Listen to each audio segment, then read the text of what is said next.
దేవునికి మహిమ కలుగునుగాక. అన్ని నామముల కన్నా పైనామము యేసుని నామము. ఎన్ని తరములకైనా గణపరచదగినంది క్రీస్తు నామము. యేసు నామము జయం జయము. ఈరోజు దేవుని యొక్క వాగ్దానము. Praise the lord. మీ అందరికీ కూడా ప్రభు నామమును శుభములు తెలియజేస్తూ ఉన్నాము. దేవుని సేవకులుగా మిమ్మల్ని మీ గృహాలని యేసయ్య నామములో ఆశీర్వదిస్తూ దీవిస్తున్నాం. ప్రియమి దేవుని బిడ్డారా, ప్రతిదినము కూడా దేవుని యొక్క వాక్యం ధ్యానించడానికి ఆసక్తి కలిగి ఉందాము. మనం దేవుని యొక్క వాక్యాన్ని ఎంత శ్రద్ధగా వింటామో, ఎంత శ్రద్ధగా ఆయన యొక్క ఆజ్ఞలు అనుసరిస్తామో, మన జీవితంలో కూడా అటువంటి ఆశీర్వాదాలు అన్నది చూడగలుగుతుంటాం. దేవుని స్తోత్రం. ఈరోజు ఒక ప్రత్యేకమైన విషయాన్ని ధ్యానించడానికి ఆసక్తి కలిగి ఉన్నాము. మోషే గారి జీవితంలోనే దేవుడు నాయకత్వంగా పిలిచినప్పుడు ఆయనలో ఉన్న కొన్ని మంచి యొక్క గుణగణ లక్షణాలు ఎంతగానో మానవ జీవితాన్ని ఆకర్షిస్తుంటాయి. అయితే మిద్యాను దేశంలోనే 40 సంవత్సరాలు, మొత్తం 120 సంవత్సరాలు మోషే గారు బ్రతికి ఉన్నారండి. 40 సంవత్సరాలు ఐగుప్తు దేశంలో, 40 సంవత్సరాలు మిద్యాను అరణ్యంలో, మరో 40 సంవత్సరములు ఇదిగో ఈ యొక్క ఇజ్రాయేల్ యొక్క ప్రజల యొక్క నడిపింపులో ఆయన జీవితం కొనసాగించినట్టుగా వాక్యం సెలవిస్తుంది. అయితే 40 సంవత్సరాలు అయిన తర్వాత మిద్యాను దేశానికి వచ్చిన తర్వాత నిర్గమకాండము 2:16 వాక్యంలో మిద్యాను యాజకుడైన మరి ఇత్రోకి 7 కుమారుడు, ఒక కుమార్తెనైన సిపోరాని వివాహం చేసుకున్నట్టుగా వాక్యం సెలవిస్తుంది. అయితే యాజకుడు కుమార్తెని వివాహం చేసుకున్నారని మనకి వాక్యము ఎంతగానో క్షుణ్ణంగా వివరిస్తుంది. అయితే ప్రియమైన దేవుని బిడ్డలారా, యాజకుడు అనేటప్పటికి మనం ఏమనుకుంటామంటే దేవుని పరిచర్య చేస్తున్నాడు, దేవుని సేవ చేస్తున్నాడు, ఆయన కొరకు వాడబడుతున్నారని మనం అనుకుంటాం. అయితే ప్రియమైన దేవుని యొక్క జనాంగం, ఇక్కడ గొప్ప విషయం ఏమిటంటే ధర్మశాస్త్రము తీసుకొచ్చిన తర్వాత, మోషే కొండ మీద నుండి ఆ 10 యొక్క ఆజ్ఞలు తీసుకొచ్చిన తర్వాత, దేవుడైన యెహోవా మోషేకి సెలవిచ్చిన తర్వాత అహరోను చేత మాత్రమే యాజకత్వాన్ని కొనసాగించాడండి. అంతకుముందు ఇజ్రాయేల్ ప్రజలలో యాజకులు ఎవరు కూడా లేరండి. ఈ మిద్యాను అన్న వ్యక్తి ఎవరంటే అన్యుడండి, అన్య దేశానికి సంబంధించిన వ్యక్తి అయిన మిద్యానీయులు, కనానీయులు, హివ్వీలు, హిత్తీలు, యోబిసీలు, పెరెజీలు, కొన్ని జాతి ప్రజలు ఇజ్రాయేల్ ప్రజలు కాదు కనుక అన్య జాతికి సంబంధించిన వారు. ప్రియమైన దేవుని బిడ్డారా, మిద్యాను యాజకుడు అనేటప్పటికీ దేవుని పరిచర్య చేసిన వ్యక్తి కాదు, కానీ ఇతర మరి విధంగా పరిచర్య చేసినట్టుగా మనకి వాక్యం సెలవిస్తుంది.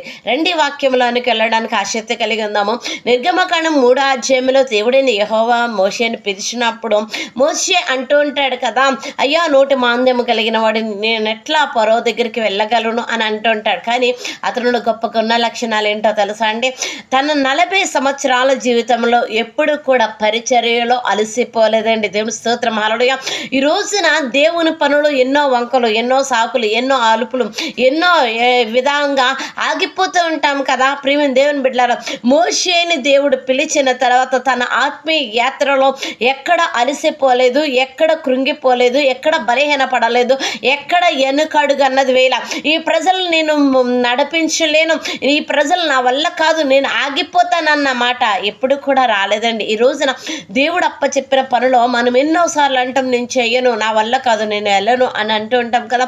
మోషే నేర్పిస్తున్న అద్భుతమైన ఆత్మీయ అర్థమండి. ప్రియమైన దేవుని బిడ్డలారా, మోషే అని దేవుడు పిలిచినప్పుడు మోషే అడిగి ఉండలేదండి, మరి ఇజ్రాయేల్ ప్రజల మీద నన్ను రాజుగా నియమిస్తావా అని అడగలేదండి. ప్రియమైన దేవుని బిడ్డలారా, మోషే దేవుణ్ణి అయ్యా నేను నడిపిస్తాను కాదు, నాకు శ్రేష్టమైన స్వాస్థ్యాన్ని ఏదైనా ఇస్తావని మోషే దేవుణ్ణి అడిగి ఉండలేదండి. అంత మాత్రమే కాదు, కానీ నాకు ప్రత్యేకమైన స్థానాన్ని మీరు ఇస్తారా అని దేవుణ్ణి మోషే అడగలేదు. ప్రియమైన దేవుని బిడ్డలారా, నాకు ఘనత ఇస్తావా అని అడగలేదు, కానీ నాకు ఏదైనా ప్రత్యేకమైన విధంగా మీరు నియమిస్తారా అని దేవుణ్ణి ఎప్పుడు కూడా మోషే ఘనతను అడగలేదు. ప్రియమైన దేవుని బిడ్డలారా, ద్వితీయోపదేశకాండం 31వ అధ్యాయంలోనే ఆయన జీవిత యాత్ర కొనసాగిస్తున్నప్పుడు ప్రతి వారిని ఆస్వాదించుకుంటూ దీవించుకుంటూ వెళ్ళిపోయినప్పుడు దేవుని ఒక ప్రశ్న కూడా వేళ, నన్నెందుకు నువ్వు కనాను దేశంలో అడుగు పెట్టడానికి సమ్మతించట్లేదని దేవుణ్ణి ఎదురు ప్రశ్న కూడా వేళ. ఈ రోజున దేవుణ్ణి మన ఆత్మీయ జీవితంలో ఎన్నో ప్రశ్నలు వేస్తుంటాము. దేవుని చిత్తానికి లోబడకుండా దేవునికి వ్యతిరేకంగా ఉంటూ ప్రతి అడుగడుగును కూడా దేవుని ప్రశ్నించే ఆత్మ ఆత్మీయ జీవితమే కానీ దేవుని చిత్తానికి లోబడే ఆత్మీయ జీవితాలు కలిగి ఉన్నాయా? ఈరోజు ప్రేమ దేవుని బిడ్డలారా, ఎంత శ్రేష్టమైన వాక్యం ద్వారా పరిశుద్ధాత్మ దేవుడు మాట్లాడుతున్నారండి. హెబ్రీ రాసిన పత్రికలోనే దేవుని యొక్క వాక్యం సెలవిస్తుంది. 3:2 దేవుడు అంటున్నాడు, మోషే దేవుని ఇల్లంతటిలో నమ్మకమైన వాడట. దేవుని స్తోత్రం హల్లెలూయా. అవును, దేవుని యొక్క ఇల్లు అంటే మనమేనండి. మన శరీరమే. ప్రేమ దేవుని బిడ్డలారా, దేవుని యొక్క ఇల్లైన మోషే గారు ఎట్లాగున్నారంటే ఎంతో నమ్మకంగా ఉన్నారండి. ఎక్కడ కూడా పొరపాటు చేయలేదు, ఎక్కడ కూడా అవిధేయత అన్నది చూపించలేదు, ఎక్కడ తిరుగుబాటు అన్నది చూపించడం.